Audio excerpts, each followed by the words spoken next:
হ্যাঁ ভাইয়া, অনুভূতি কি মাছ ধরার? আমি মিনিমাম হচ্ছে 8 থেকে 10 কেজি ট্যাংরা ধরছি। ওরে আল্লাহ। পাকাল। আর গলদা চিংড়ির কথা কও। গলদা চিংড়ির কথা বলবো না।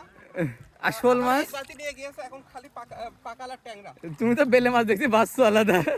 না না, বেলে মাছ অনেক বড় বড়, প্রায় হচ্ছে এত বড় বেলে পাওয়া যায় না সচরাচর। হ্যাঁ যাক বিয়াই কি পেয়েছো দেখাও। দেখাও। আরে বিয়াই যে একটা শোল পেয়েছে।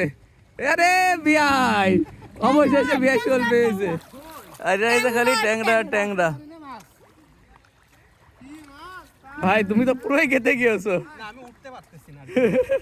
যেইরাম কাদা সেইরাম মাছ। খালি ট্যাংরা, ঠিক আহ, পুকুর থাকলে একটা শান্তি। আছে। আরেকটা জিনিস দেখাচ্ছি। অরিজিনাল দেশাল মাছ পাওয়াও যায়, আরেকটা জিনিস খাওয়াও যায়। দেখাও। আমার হাতে কাগজে রক্ত বেশি।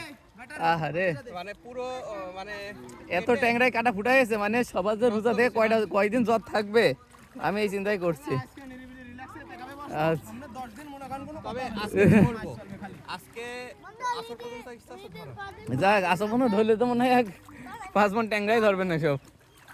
যাক দেখা যাক কি অবস্থা হয় শেষ পর্যন্ত। সব খালি ট্যাংরা ট্যাংরা, বিলি ট্যাংরাই এসে মনে হয় বর্ষায়, খালি ট্যাংরা ট্যাংরা।